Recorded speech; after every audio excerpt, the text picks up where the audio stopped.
Hello everyone, welcome back to Prajeev officials and logs. ఇంకా tea పెట్టుకుంటున్నానండి. Evening కొంచెం హెడేక్గా ఉందంటే ఇంకా నేను టీ తోటి రస్క్ తినడం నాకు చాలా ఇష్టం. మీలో ఎంతమందికి ఈ హ్యాబిట్ ఉన్నదో కామెంట్ సెక్షన్లో కామెంట్ చేయండి.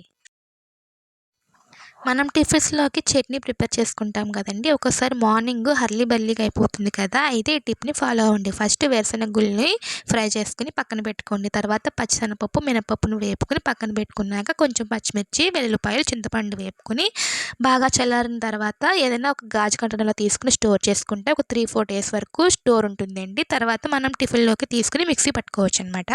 తర్వాత నేను ఇంకా ఇడ్లీకి ప్రిపేర్ చేస్తున్నానండి. ముందు నైటే నేను ఇడ్లీకి ప్రిపేర్ చేసిన బ్యాటర్ ఉంది. అది నేను కొంచెం ఫ్రిడ్జ్లో పెట్టుకుని కొంచెం బయట పెట్టేస్తే పొంగిందనమాట. కొంచెం అందులోనే కొంచెం ఉప్పు వేసుకుని బాగా బీట్ చేసుకుంటున్నానండి. అలా బీట్ చేసుకుంటే ఇడ్లీ అనేది చాలా సాఫ్ట్గా వస్తుంది. సో ఇంకా ఇడ్లీ రేకులను కూడా నేను బాగా కడిగేసుకుని ఇంక ఇడ్లీ అనేది ప్రిపేర్ చేసేసుకుంటున్నానండి. మీలో ఎంతమంది ఇలాగ ఇడ్లీలు అనేది ప్రిపేర్ చేస్తారనేది ఏదైనా టిప్స్ చెప్తే నాకు కూడా షేర్ చేయండి. అలాగే మీకు టిఫిన్స్లో ఏ టిఫిన్ అంటే ఇష్టమో అనేది కామెంట్ చేయండి. నాకైతే ఇడ్లీనే నేను చూస్ చేసుకుంటానండి ఫస్ట్ మార్నింగ్ అయితే. ఇంకా ఎప్పుడైనా మార్నింగ్ టైం నాకు తినాలనిపిస్తే మూడ్ చేంజ్ అయితే అప్పుడు నేను కొంచెం పూరి కానీ గారి కానీ అనేది ప్రిఫర్ చేస్తాను. ఇంకా ఇడ్లీ రేకుల్లో ఇంకా ఇడ్లీ బ్యాటర్ని ఫిల్ చేసుకుంటున్నాను అనమాట. ఇంకా ఇంకా స్టవ్ వెలిగించుకొని ముందుగా ప్రీహీట్ చేసుకుంటున్నాను కొంచెం వాటర్ వేసుకొని. ఇంకా అన్ని రేకుల్లో ఇడ్లీ బ్యాటర్ని ఫిల్ చేసేసుకొని ఇడ్లీ పాత్రలో పెట్టేసుకుంటే ఇంకా ఇడ్లీలు అనేది ప్రిపేర్ అయిపోతాయండి. నేను ఇంకా ఇప్పుడు చెప్పాను కదా టిప్పు, నేను ఆల్రెడీ నైట్ ప్రిపేర్ చేశాను అవి. ఇప్పుడు నేను మిక్సీ పడతానండి. ఇంకా మిక్సీ పెట్టేసుకొని ఇంకా తాలింపు పెట్టుకుంటే చట్నీ కూడా అనేది ప్రిపేర్ అయిపోతుంది. అదే నేను చూపిస్తున్నాను. ముందు నైట్ ప్రిపేర్ చేశానని మీకు చూపిస్తున్నాను. ఇంకా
మా బాబు నిద్ర లెగిస్తే మా బాబుతోటి ఆడుకుంటున్నానండి. మా బాబనే కాదు, ఎవరి పిల్లలతోటైనా ఆడుకోవడం నాకు చాలా ఇష్టమండి.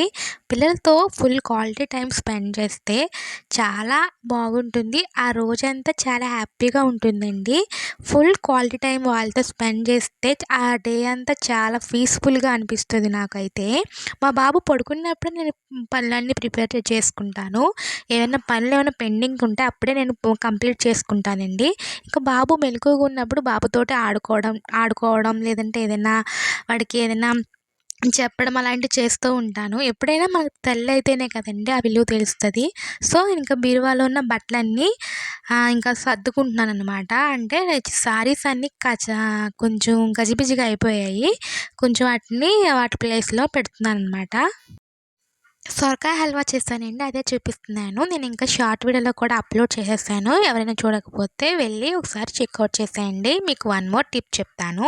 ఆయిల్ డబ్బాలో మనం ఆయిల్స్ వేసుకుంటూ ఉంటాం గదండీ! గాజు కంటైనర్ గానీ, స్టీల్ కంటైనర్స్‌లో గానీ, ఆ కిందన ఆ ఆయిల్ అంతా పేరుకుపోయి ఆ ఆయిల్ స్టెయినర్స్ అన్నీ పడిపోతూ ఉంటాయి కదా! మరకలు. సో, అవి ఎలా పోవాలంటే దోసపిండి తెలుసు కదండీ! ఆ దోసపిండిని ఒక స్పూన్ వేసుకొని ఒక హాఫ్ అన్ అవర్ వదిలేసి తర్వాత బ్రష్‌తో క్లీన్ చేసుకుంటే క్లీన్ అయిపోతుంది. ఓకేనండి. ఈ వీడియో ఇక్కడితో ఎండ్ చేసేస్తున్నాను.